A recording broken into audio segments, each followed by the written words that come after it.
২০২৪-২৫ অর্থ বছরে নৌ পরিবহন মন্ত্রণালয়ের বিভিন্ন সংস্থার মোট রাজস্ব আয় হয়েছে ৬,৫৭৫ কোটি ৯৭ লাখ টাকা, যা আগের অর্থ বছরের তুলনায় প্রায় ৯.৪০৮% বেশি বলে জানিয়েছেন নৌ পরিবহন উপদেষ্টা অবসরপ্রাপ্ত ব্রিগেডিয়ার জেনারেল সাখাওয়াত হোসেন।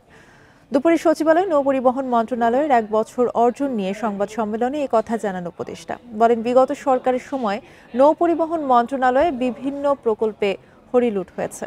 মোংলা বন্দর সহ অনেক প্রকল্পে যে টাকা ধরা হয়েছিল সেখানকার অনেক টাকা ফিরিয়ে দেওয়া হয়েছে। মোংলা বন্দরকে আধুনিক করার জন্য ৪,০৬৮.2272 কোটি টাকার প্রকল্প থেকে ২১৪.53 কোটি টাকা সাশ্রয় করা হয়েছে বলে জানান তিনি। গেল সরকারের সময় এসব মন্ত্রণালয়ের দায়িত্বে যারা ছিলেন তারাই কয়েক গুণ বেশি দিয়ে প্রকল্প তৈরি করেছেন বলে মন্তব্য করেন এম সাখাওয়াত হোসেন।